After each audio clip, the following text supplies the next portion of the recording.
Okay, people, everybody, let's start rolling. 1 second, I'm trying to connect to Facebook. Okay, we're on. Got it. Hey. Okay, good morning, everybody. As we go to the new book, I hope you have it.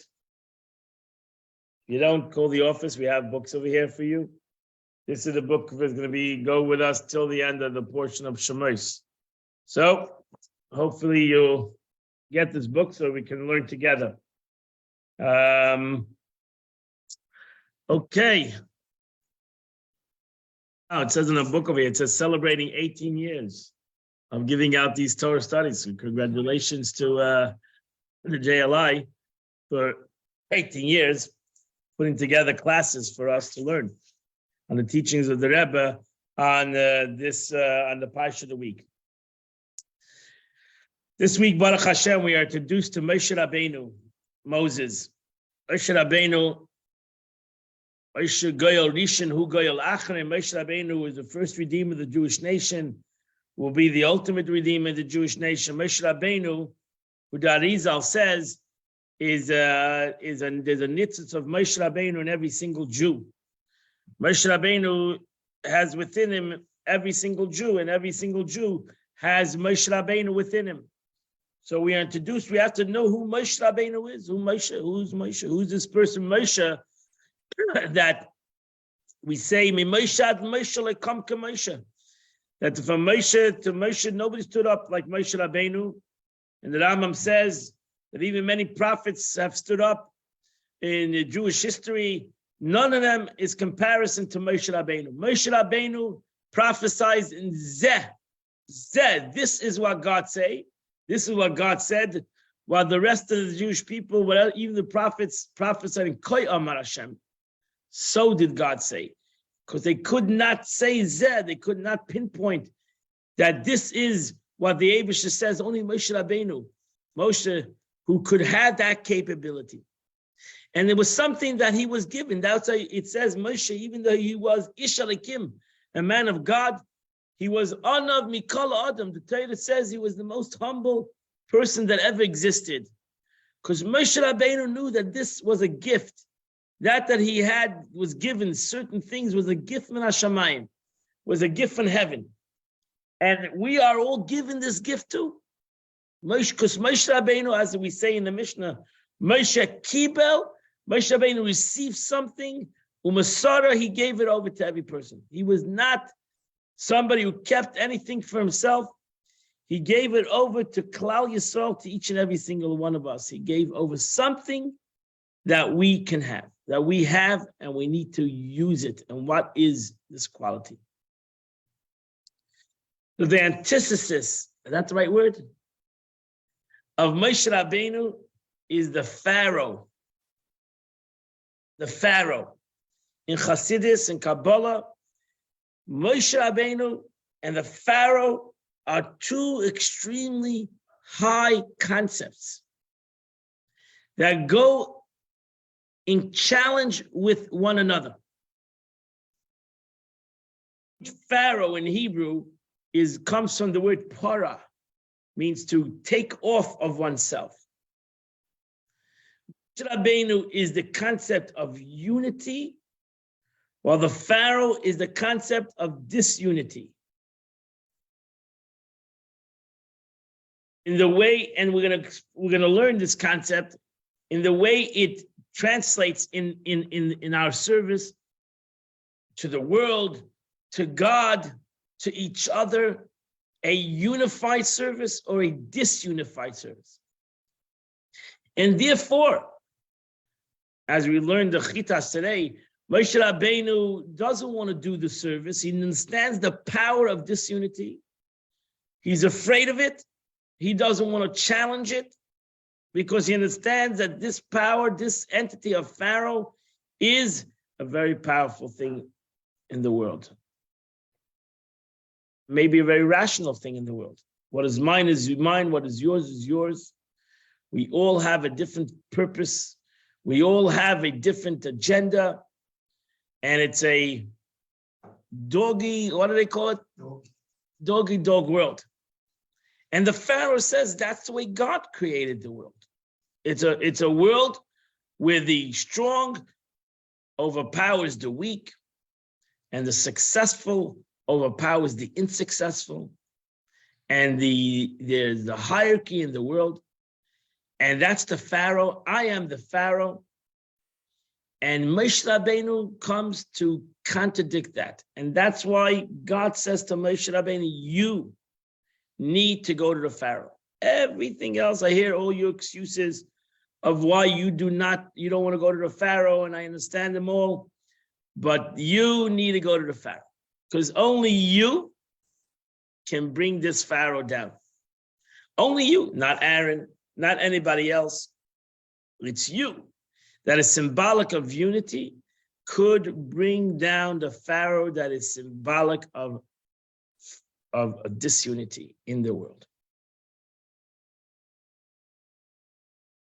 And the Rebbe explains this concept in a discussion, because the Pharaoh, it's interesting, you should realize that Moshe Rabbeinu and the Pharaoh had a relationship in the past.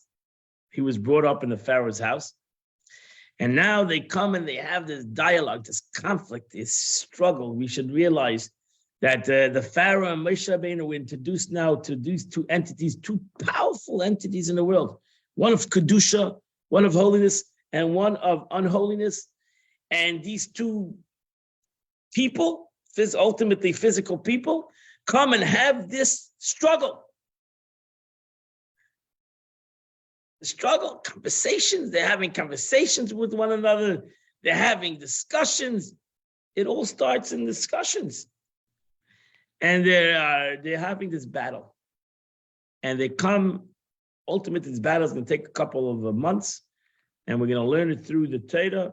And you should realize that this battle is a 10-step battle. That's the 10 plagues that Moshe Rabbeinu ultimately has to bring down to the Pharaoh to explain to him that he should not just be destroyed, but he, the Pharaoh, which is Klippa, which is the concept of Klippa, needs, the Klippa is the covering, which is Para. The covering comes to separate. That's the difference between Klippus and Ur.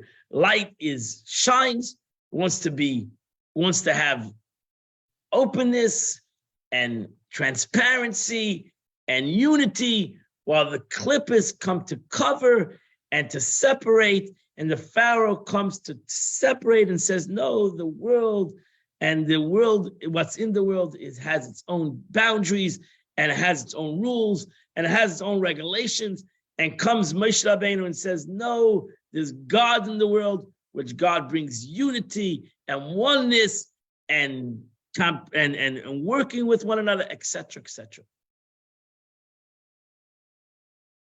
Okay? And that's the way Chassidus looks at the entire portion, the entire dialogue between Moshe Rabbeinu and Pharaoh. So just to give you a little Kabbalah background, it says that Moshe Rabbeinu comes from the world of Atzilus, and the Neshama comes from the world of emanation. It came straight from the highest levels of spirituality. It came straight down to this world. And it came down as he was born, as you're going to soon, as the Torah expresses itself. Moshe Rabbeinu was born, he was perfect. And even his parents saw Ki Tov, that it was perfect child, perfect entity, came down to the world, and the Eibush sent him down to the world. And the Pharaoh knew that Moshe, which day he came down to the world. The Pharaoh, Klippa, knew exactly the day he came down to the world.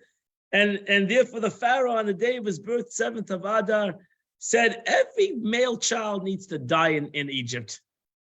If we can't find him, we need to kill everybody. It became a decree of Egypt. The Pharaoh was out to get Moshe Rabbeinu. And that was his agenda. He didn't realize that ultimately this Moshe Rabbeinu was going to be under his own nose.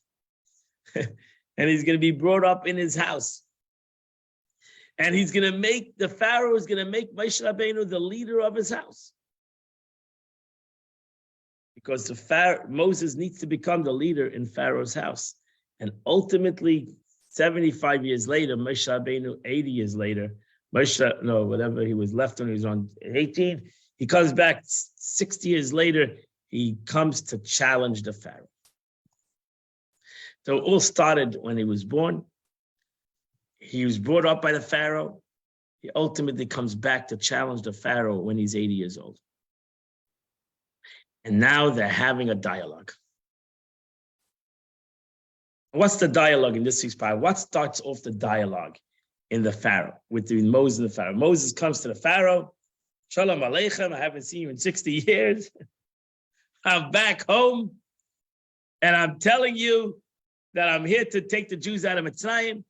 And the Pharaoh says to him the following expression. This is the first dialogue the Pharaoh has with Moshe Rabbeinu. And since the whole Jewish people are afraid of the Pharaoh, self-understood, they're all slaves. And even the Gemara says, even when Moshe Rabbeinu comes with the 70 elders, they all disappear because the Pharaoh is a powerful individual physically and spiritually.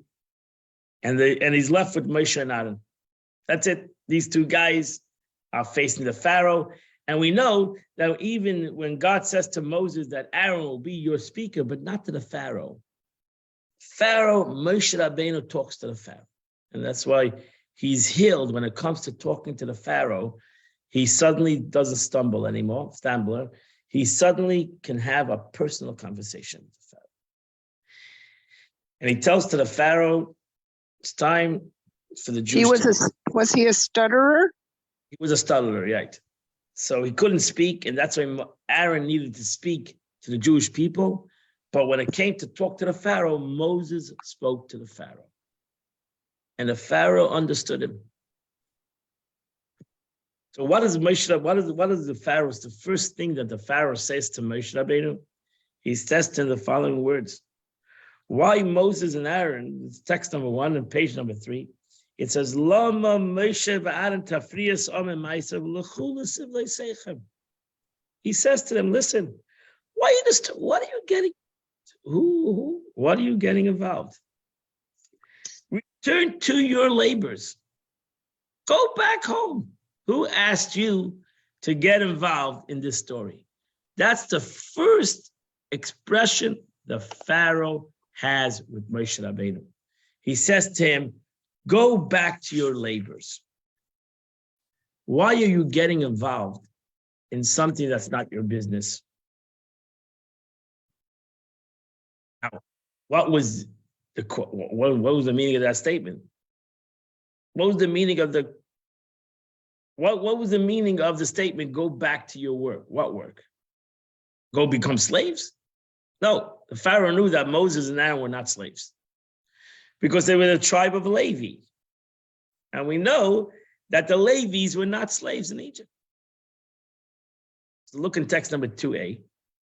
When the Egyptians first compelled the Jews to work for them, Pharaoh worked out alongside them so that they would be motivated to work hard, right? How do you get the Jews to go to work? Pharaoh first came and said, listen, I'm going to work with you. The tribe of Levi, recall that Jacob had forbidden his sons Levi to carry his casket at the funeral because Levi's sons would one day carry the Holy Ark. Therefore, the tribe of Levi refused to submit to Egypt, and the Pharaoh did not compel on them. So the tribe of Levi was not compelled to go in slavery. And it turned out that only those who choose to subjugate on that first day remained in bondage. So the Pharaoh said, listen, there was a tribe that did not come the first day, the tribe of Levi. Why the tribe of Levi was?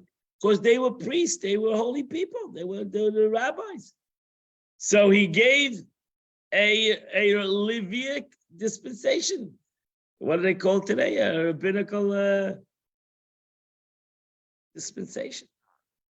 So therefore, Nachmanides says in text 2b, it's customary for every nation to have wise men who preserve and pass on the nation's heritage.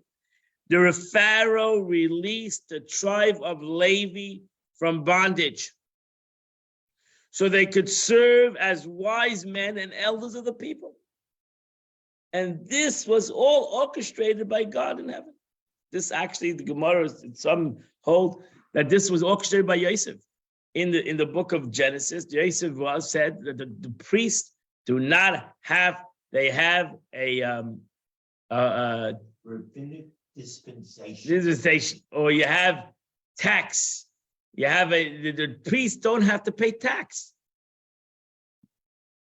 That's what Joseph established in Egypt. Everybody needs to pay tax. Everybody needs to give into the taxation, besides the priest, because Yosef already established that in Egypt, Levi, who became the priest, should be out from the situation. other tribes resent it. No, I would say they resented it anything. They didn't resent it. Well, everybody should be in slavery. Baruch Hashem, there's a tribe that's not in slavery. They can sit in Goshen and be holy people. The negative that happened to them was actually, there was a negative response, is that this tribe did not multiply. It says, Kashayanu Rabu, the more that there was pain and suffering, so they multiplied. The tribe of Levi was the smallest tribe in the Jewish nation. So you see that the Gemara says that every tribe, all of them have six, they had six in every birth. But Moshe Rabbeinu's mother only had 3 children. Aaron, Yocheved, and Moshe. What happened to her? Why didn't she have 6 at every birth? Because they were the tribe of Levi. And the tribe of Levi were not in slavery. And therefore, they did not multiply. And that's what Moshe Rabbeinu said to Aaron and Moshe Rabbeinu. You're not in slavery. Go back to your homes. I'm not bothering you. Why are you bothering me?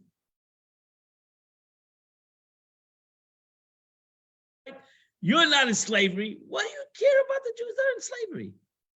Is anybody putting you in slavery? Nobody's bothering you. Don't bother me.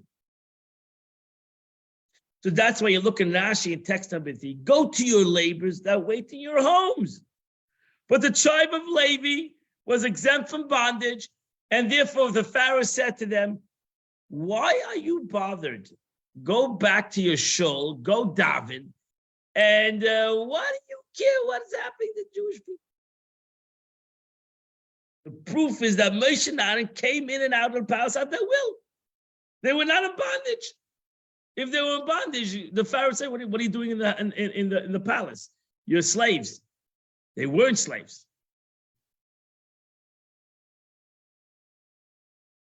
That was the first dialogue. The Pharaoh says to Moshe, thank you very much for your advice, but you're not slaves. None of your business. Go home.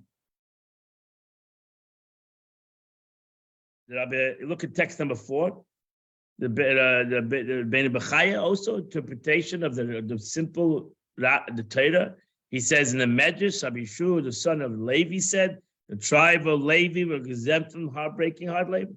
The Pharaoh says to Moshe and Aaron, you propose to leave Egypt and go worship your God because you have too much time on your hand. You're davening too much. Pashut want to go serve God. You think the rest of the Jews want to serve God because you're serving God. You're Pashut a bunch of batladim. You're sitting I've given you dispensation. I've given you the right to sit in Goshen and learn. You think the rest of the Jews should do the same? I don't think so. Back to your house of study. Nobody's bothering you. Go back. If not, I'll put you in labor. Right? He doesn't say like Rashi says. He says, God, because you have too much time in your hand. Seems like you're davening and learning too much. You don't know what it means to go to work. You know what? If you don't stop doing this, I'm going to send you into labor. I'm going to send the tribe of Levi. I'm going to cancel the whole thing of the tribe of Levi. I'm going to send you all into slavery. So that's an interesting dialogue. Moses and Aaron are having this dialogue with the Pharaoh. The Pharaoh is telling them, why are you getting involved? Now, it's an interesting question that the Pharaoh has. It's an interesting question to the Pharaoh. What is really the conversation? I mean, the Pharaoh could have told them, get out of here. No, he doesn't tell them, get out of here. First of all, the Pharaoh, that they got into the Pharaoh. So the Pharaoh is, again, because the Pharaoh is having a dialogue with Moses and Aaron. With Moses, really with Moses. He's having this dialogue with Moses. So let's look at the Rebbe. The Rebbe says, this is the real, the dialogue between Moshe and Aaron, between Moses and the Pharaoh. So he says as follows, text number 5, and page number 6 in your book. Pharaoh was a very wise man, and he had a strong logical argument. The Pharaoh was not an idiot. The Pharaoh was a very wise man. He was a counterpart to Moshe Rabbeinu. By the very natural consideration, the Jews had no hope of being liberated in Egypt. Pharaoh said, listen, guys, God wants the Jews to be in Egypt. And they need to be slaves. That's the reality. That's the physical reality. That's the spiritual reality. Right? No slave could leave from Egypt, the Gemara says. Moreover, this state of bondage was consistent with God's heavenly decree. For God had decreed the Jews should remain in Egypt for 400 years, and it's only 210 years. So the Pharaoh said, Clipper said, this is not ending. I don't know where you're coming from, but it's not the time for freedom. You're getting involved in a situation that is, keep your nose out of this situation, right? I'm doing God's wishes. This is not logically and spiritually available at this time. This was Pharaoh's argument. Why do you set out to change both nature and God's wishes? What's going on with you? I'm doing God's wishes. I am not only doing God's wishes, I am doing natural. This is the natural way of the world right now. I am the Pharaoh. Everybody who I want to be a slave is my slave. And that's the way it is put into the world. And you want to change the nature of the world. Who are you? Labor, go study your Torah and let the question of Jewish bond be resolved by the world's natural pattern. You want to change the natural pattern of the world. You want to change the nature of the world. You know what? The nature of the world is not up to change at this present time. Understand how the Pharaoh and the Moses are still having this argument today. It hasn't changed the argument. The Pharaoh, who is the world in general, turns to the Jew, the Moses, and says, what are you trying to do? What are you trying to do? You're trying to bring unity to the world's not ready for that. The world is not ready for that. That's not what the world wants. And therefore, go to your shuls, go learn Torah, gesundheit. Don't put your nose where it doesn't belong. Don't put your philosophy and your godliness and your purpose where the world doesn't want to listen. And the world is not ready for it. And the world doesn't want to do it. And that's it. Oh.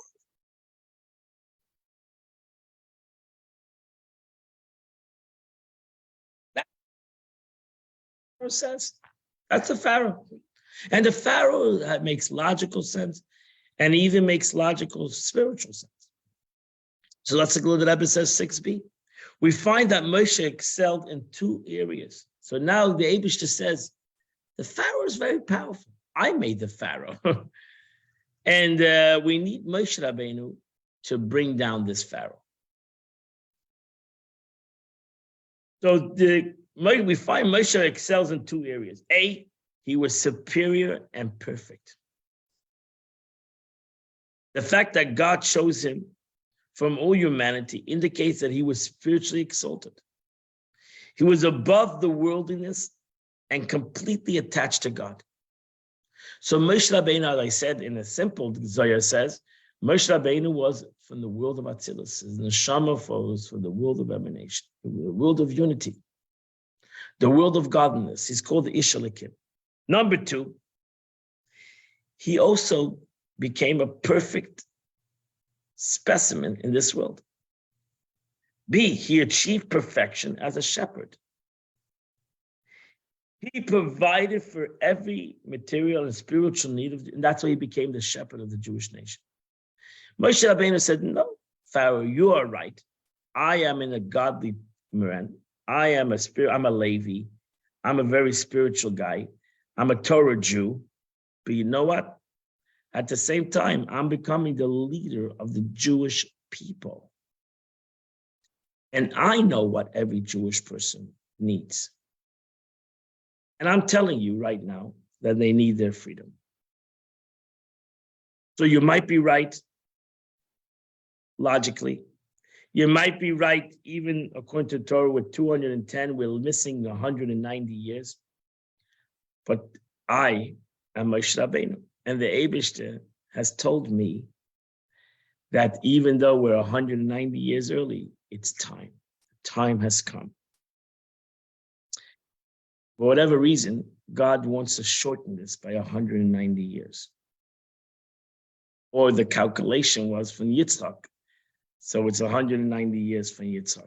It's 400 years from Isaac. And that's the struggle that Moshe Rabbeinu has with the Pharaoh. And that's the struggle that Moshe Rabbeinu continues to have with the pharaohs of every generation. God has achieved perfection as a shepherd. He provides for every material and spiritual need of the Jewish people, and through them to the world at large.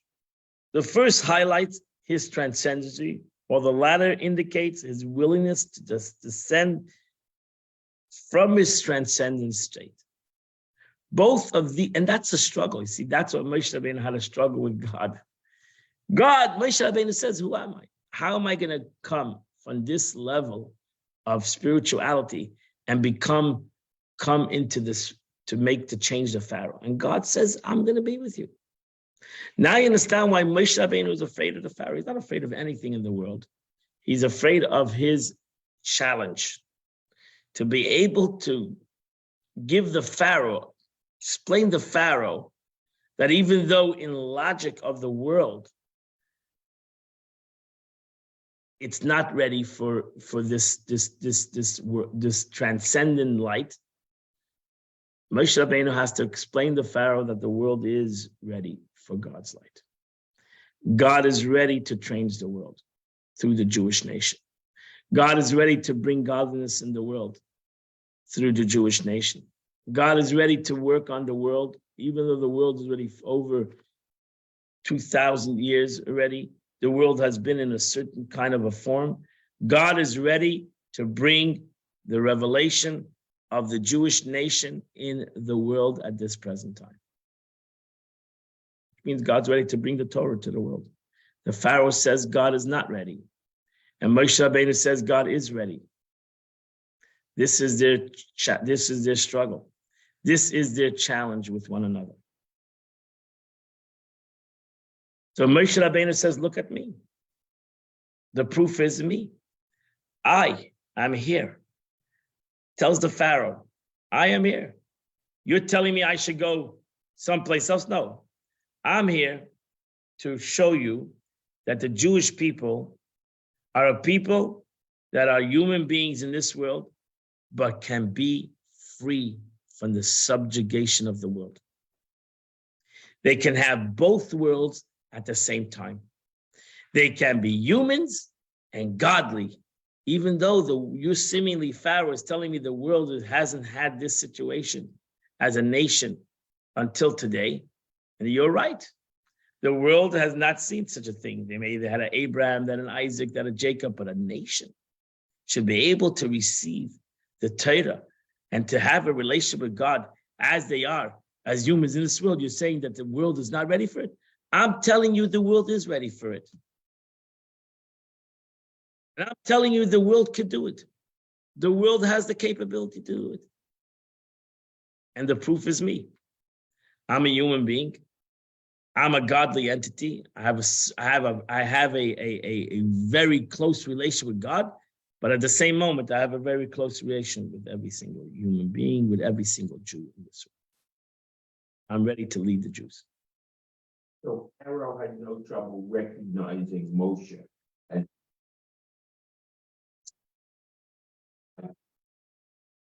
He said, go on. He said to Moshe, you be Moshe, continue. But there'll be Moshe in your personal house. Go be Moshe in Goshen. You don't tell me that God says that this is the time of the redemption of the Jewish people. I don't believe it's right. I think you're off in time. I think you're off in reality. I think you don't have that capability. It's what the Pharaoh said. I don't think that the Jewish people are ready for this concept as a nation. I don't believe so. I think they still are slaves to me. They still are a slave mentality. I think that they don't have that paceability. I think they're not ready as a nation to become a holy nation. I don't think that's possible. That's to happen. And Moshe Rabbeinu said, no, I think they are capable. Well, you see that the Pharaoh was not totally off the mark because the Jews struggled with God, as we know, in the Torah, even after giving the Torah. And that's it. That was the Pharaoh. The Pharaoh said, who says the Jews are capable? And God says, I've chosen the Jews for this time, and Moses is going to prove that to the Pharaoh. So Moshe Rabbeinu had the trait being both circumcised, right? Both of these traits are him immediately on birth. Being born circumcised speaks to his personal perfection and transcendence. Such births are not natural. It tells us that he is completely irradiated by his godly soul without hindrance of a foreskin or evil inclination. The fact that God's light fills the house upon his birth indicates that he would share his real light and teachings with the Jews in a particular and with the world at large. So Moshe Rabbeinu comes to the Pharaoh and tells him, my friend, I myself have a proof to this concept. Now I'm going to show you that the Jewish people are ready for this concept. Not only am I ready for this concept, but every single Jew is ready for this concept. And the Pharaoh was not impressed. He was not buying it. He wasn't buying it. And the world is not buying it either. The world is slowly buying it, the greatness of the Jewish people. So Moshe Rabbeinu was a walking, talking, real Jew who was a phenomena to the Pharaoh. It was a phenomena to the Pharaoh, the ultimate opposite of this concept. He was the ultimate revelation. The Pharaoh didn't have a problem with Moshe Rabbeinu. He said, you are a Jew, and you're a walking, talking Jew, but go home. Go back to Goshen. Be happy I don't kill you. Okay? So go back to Goshen and sit in yeshiva and go back to your studies. Yeah. Wasn't Pharaoh still upset because he had killed the master? It was 6 years ago. So he just let that. That was not a struggle right now. No, because that was not a struggle right now with him. Okay. His struggle was now with Moshe Rabbeinu was, Moshe Rabbeinu felt the Jewish nation was ready. The Pharaoh just said the Jewish nation is not ready. It didn't matter. The truth is, it was a struggle with Moshe Rabbeinu, right? We know that the Moshe Rabbeinu says to God, is the Jewish people ready? And God says, yes, the Jewish people are ready. So now we have to convince the Pharaoh that the Jewish people are ready.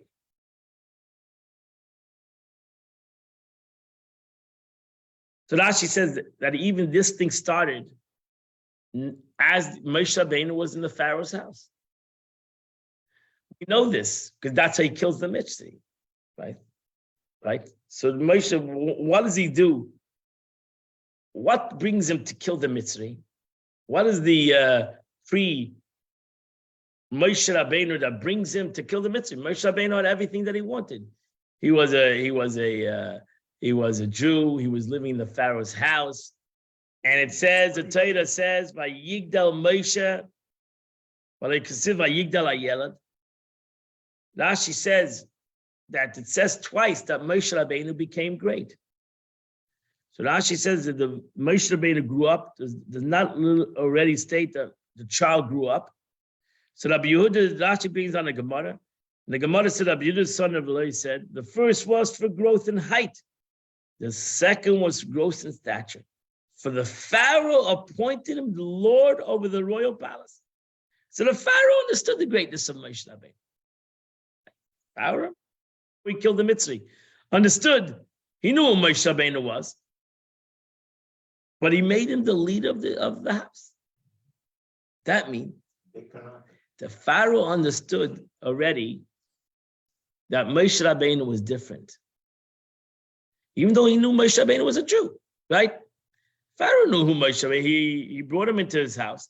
He knew he was a Jewish child. He had a decree against the Jews.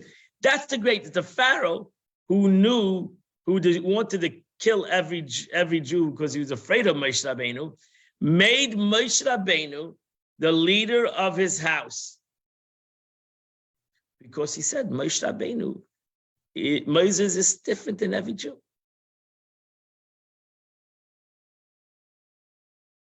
Saw this in Moshe Rabbeinu right away. He made him the leader of the house. And he knew that Moshe Rabbeinu, and then ultimately Moshe Rabbeinu did what he did because he was that kind of a person. And he had to run away. The Pharaoh had to get rid of him. The Pharaoh really wanted to kill him because he understood, the Pharaoh understood who this guy was and what this guy is going to do. He's going to become greater than the Pharaoh. He's going to bring him down. The Pharaoh was going to bring him down. Did he know that Moshe Rabbeinu was Jewish? Moshe Rabbeinu is no secret. There's no secret. So how did he go from wanting to kill every boy to letting Moshe Rabbeinu, who Moshe he knew Rabbeinu was is different. Jewish? He's not, look at it, Moshe Rabbeinu is different. But what about when And he was that's a what baby? he tells him now. He tells him now, you're different. I understand you're different. I understand you're different. But I don't think that's the rest of the Jewish nation. That was the point.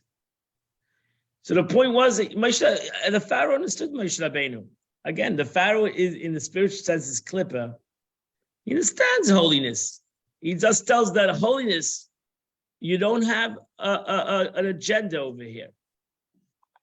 So he just tells the holiness, he puts the covering. He says, the holiness, stick to you who you are, and I'll stick to who I am. And that's separation. That's the Pharaoh. The Pharaoh tells Moshe Rabbeinu, I understand who you are. I get your point. I understand what you want to accomplish, but it's just not going to happen. Because you want unity and I want separation. And at this present time, separation will rule the day. And that's what the Pharaoh says to Moshe.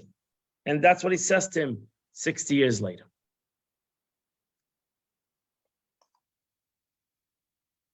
So the Pharaoh cannot understand Moshe Rabbeinu in one aspect. The Pharaoh understands the greatness of Moshe Rabbeinu. He understands the greatness of holiness.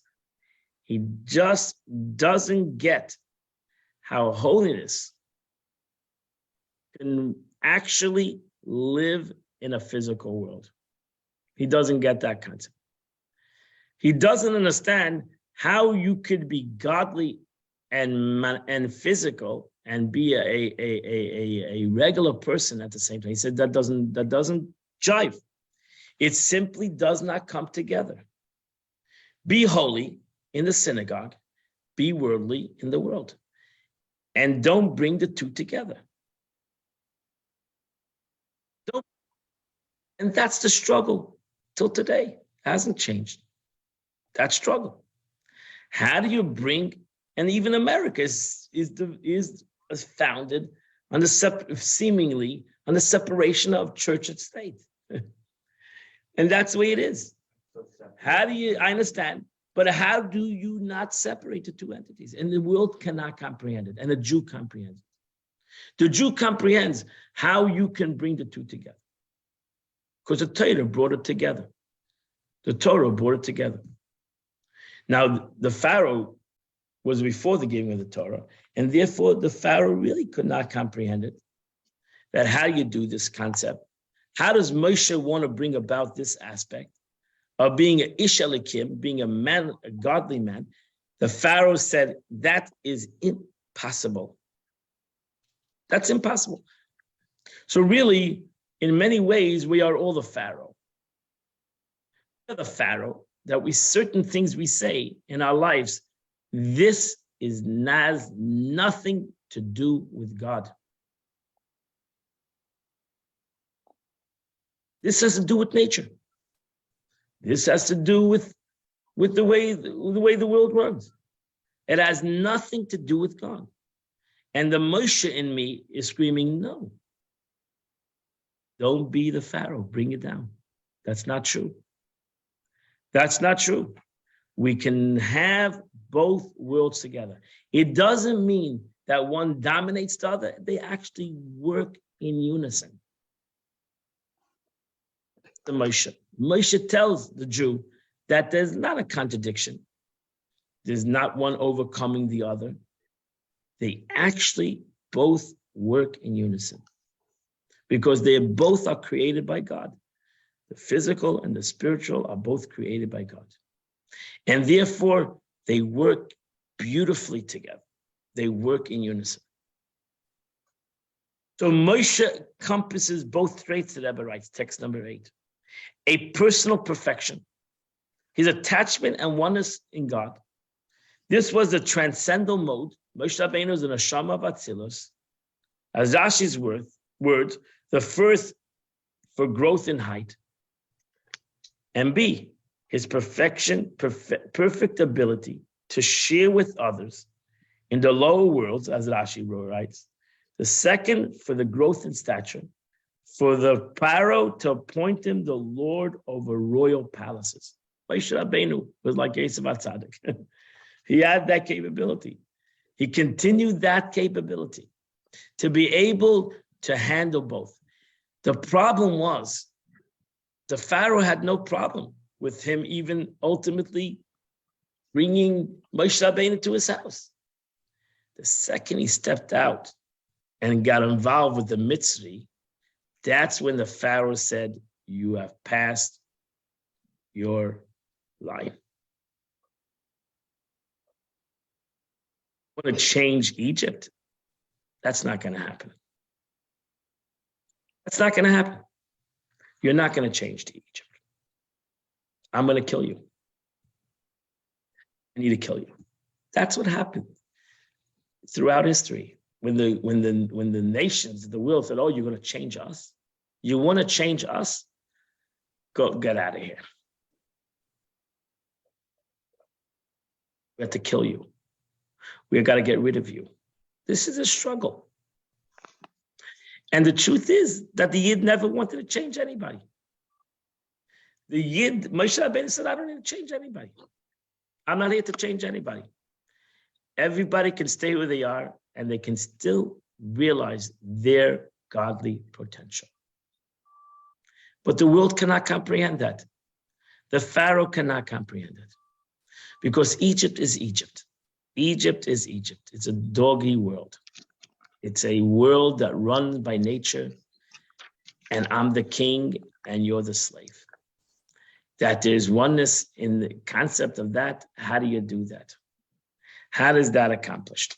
And the Pharaoh couldn't understand that.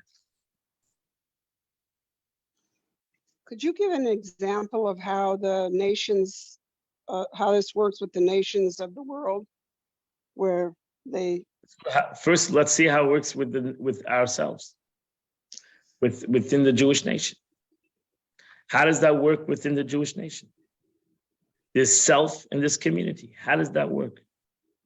How does that work within the Jewish nation? So let's look at first how the Rebbe says that a Jew should look at another Jew. So the Rebbe says that there's a famous statement. We all know the famous statement, the Medrash. Shekol Yisrael arevim zeh lazeh. We are all responsible for one another. We are physically responsible for one another. Spiritually, physically responsible for one another. Why is that? Why is that?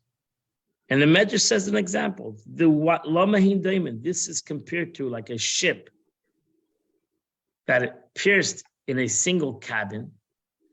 You do not say that only this cabin is vulnerable.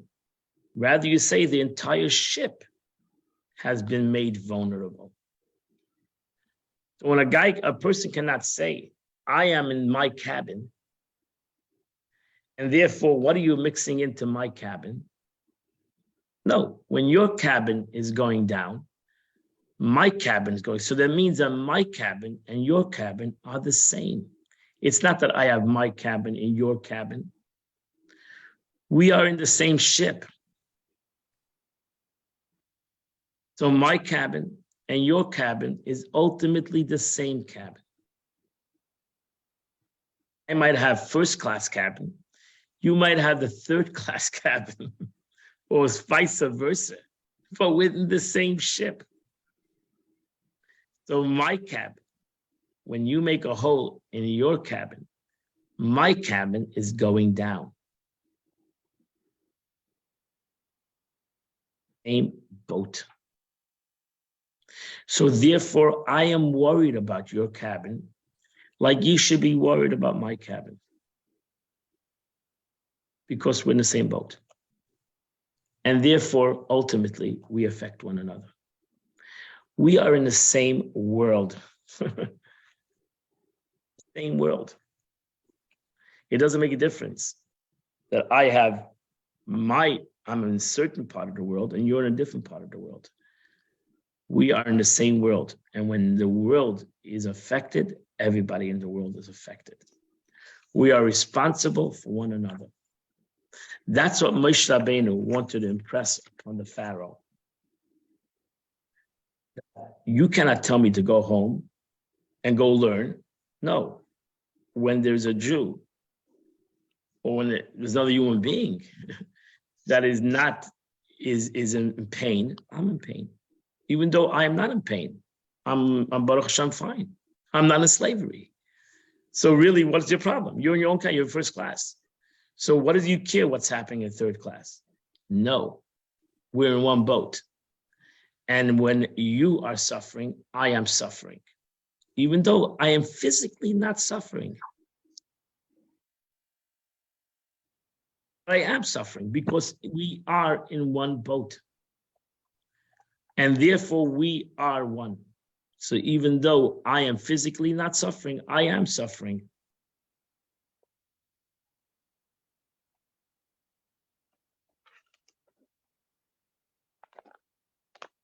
So here he brings down, in this class, he brings down a letter of the Rebbe.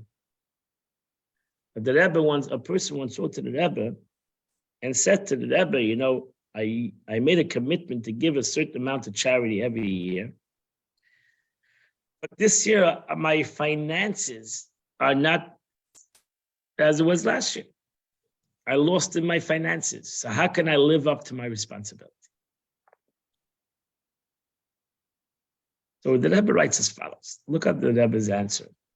In response to your letter about your wonderful 37-year custom to tithe from your earning to charity, you write that you expect a deduction in your future earnings, in which case you will be unable to tithe.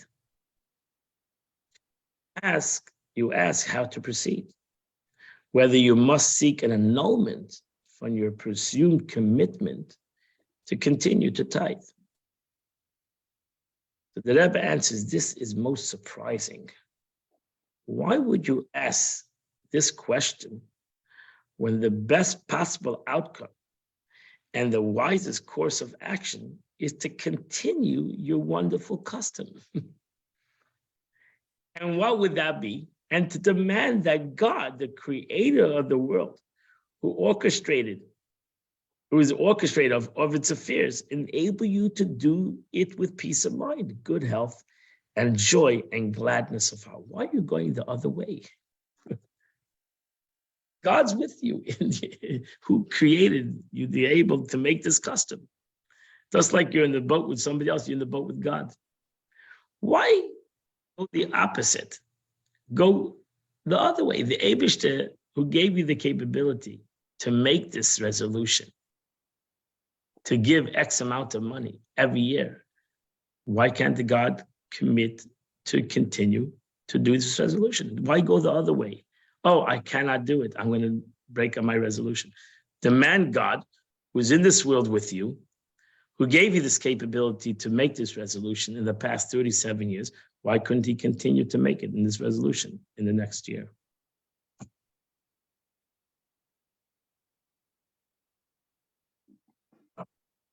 It all again, you want to put your life into a mode of Pharaoh who says, now,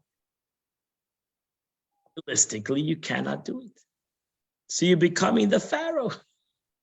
In essence, the Rebbe is answering him, you're becoming the Pharaoh. You have now decided that the Eibishter cannot give you the capability to live up to your commitment. For some reason, God cannot fulfill that concept this year. That's the Pharaoh. Came out of ego and boasting. Doesn't make a difference. It's a mitzvah. It's a mitzvah. Halavai, you should do more commitments out of ego. Dutch got a good commitments out of ego. That's a good ego. That's a good ego. We should all have such good egos. So in concluding, I bless you with good tidings of all above. What's the end of the story? I don't know. what the person did. But in essence, the answer is that's the answer. For doing something good, a person should realize he's in partnership with HaKadosh Baruch Hu in the aspect of good. And therefore, why should he make any kind of negative outcomes and negative concepts when he's in a partner with God in this situation? Should he become the Pharaoh who says, you know what, I can do good because of this, that, and something else? It's the Pharaoh. The Pharaoh is the one who says, we can't do it. It doesn't make any logical sense. It doesn't make any spiritual sense to do something good, charitable, because of X, Y, and Z. That makes rational, even spiritual sense. And the Moses within you says, no, God has the capability in the aspect of good, in the concept of freedom, in the concept of charity, in the concept of being positive. The Eibishter has that capability. Does God have that capability? He sure darn has that capability. So don't be the Pharaoh. That is where it comes in a practical thing. And that's why we all, in essence, have the struggle, the Moses within us. As I started off, that the Zohar says that we all have a Moses within us. Nitzvah Shal Moshe, the spark of Moshe is in every Jew. And we also have the Pharaoh. We have the Pharaoh. The Pharaoh, who's also very powerful, says it's not logically right. It's not even spiritually correct.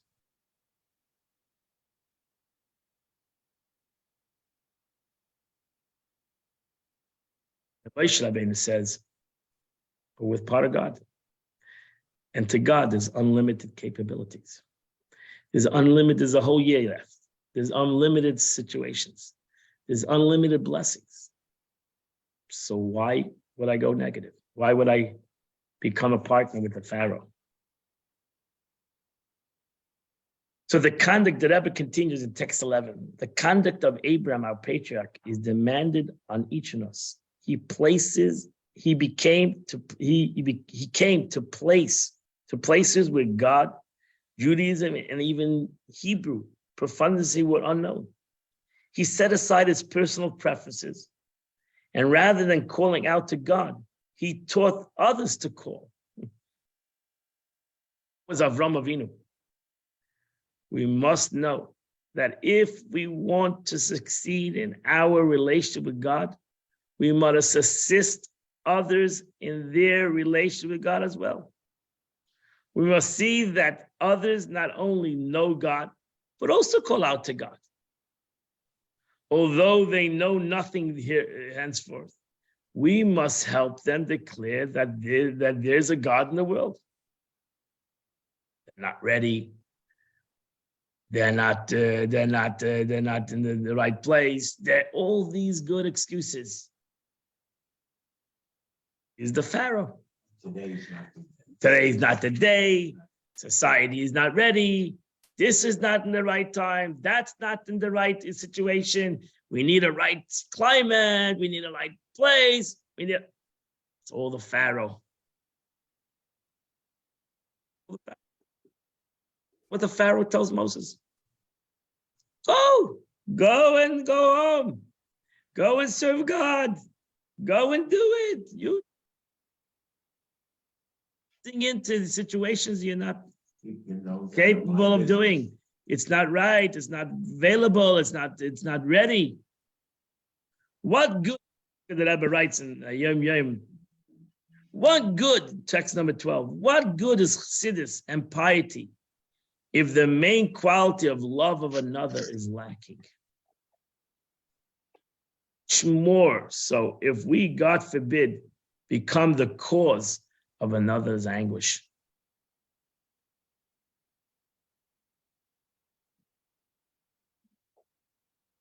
The Rebbe says when we see a fire burning in a Jewish home, we never sit down to consider whether to save our fellow from the flame.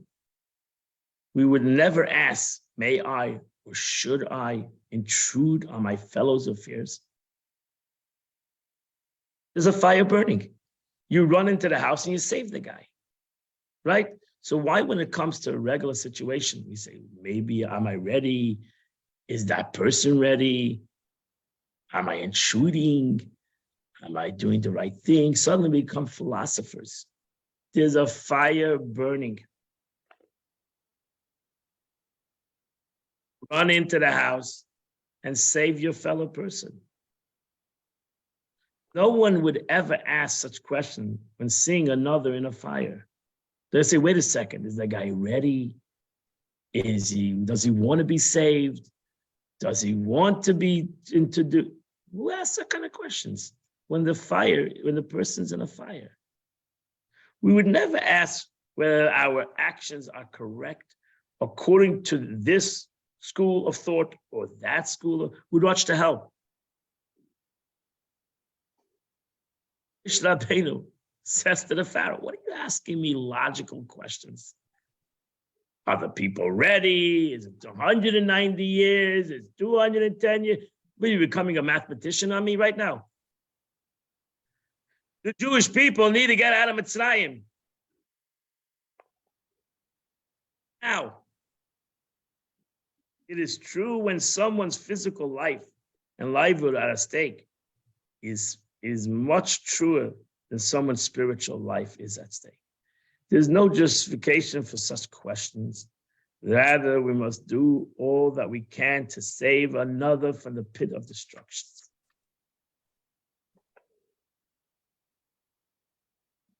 The Moshe Rabbeinu.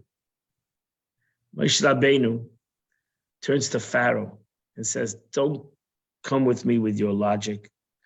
Don't come with me with your even spiritual logic, your physical logic, all your logics about if they're ready or they're not ready, are they capable or not capable. I come for HaKadosh Baruch Hu, and I'm coming to do good. And when it comes to do good, I go as I am a logical person, and as I'm a person that thinks about everybody. I am doing this for God, and therefore it has nothing to do with logic. I'm coming to save the Jewish nation. And if I'm coming to save the Jewish nation, I don't have to deal always with logic. I'm coming to save a person from fire. And by saving him from fire, I'm saving myself from fire. So therefore, I am not interested in your logic. So that was Moshe Rabbeinu, and that's in essence what each and every one of us have. But we have to realize that we're dealing with a Pharaoh. The Pharaoh is a powerful entity. He's an unbelievable, the opposite of Kedusha, the power of the opposite of Kedusha. It's only the Moshe Rabbeinu, it's only the spark within us, the Moshe Rabbeinu, the Moses within us, who's the most logical person. Moshe was called a Chabadnik. He was the most logical, but he argued with God. He was the most logical person at the same moment that he was the most logical person.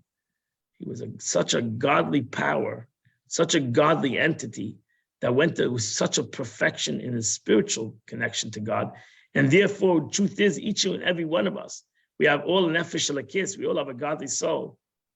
But even though we're so logical and everything by us is so perfect and so understandable and everything is so, at the same moment, we have a godly soul that's connected to God, that cares about the physical, the spiritual side of another person, that we're ready to jump into a fire to save that person. We're ready to jump into a fire, to go illogical, and to reach out and save another person, another Jew. And that is the Sikha of the Rebbe that we learn this week's Parsha. I hope we can all take the example and to realize the responsibility that we have for each other, for other Jews, and anything that we do for them, whether they're in California, in the other end of the world. We reach out and we help another Jew, and we help him physically, or what you did, Baruch Hashem, you helped him spiritually, and you brought about an unbelievable thing for this Yid. Whether you comprehend it or don't comprehend, you did such an unbelievable concept for this neshama, that this neshama will always thank you in heaven for the chesed that you did for it. That it didn't want to do for itself in this world, but now it realizes the chesed that you did for it. And let's hope that every chesed that we do for another Jew, the Eibishter will see how we go. We all, like Moshe Rabbeinu, we go above logic. We do it because that's the emes, that is the truth. We're all godly, and we all want to do godly things, and we all want to do good things. So we should never listen to the Pharaoh that's out there. We should never listen to the Pharaoh that's within each and every one of us. We should do what is godly and what is right and what is good in the world. And God bless you all.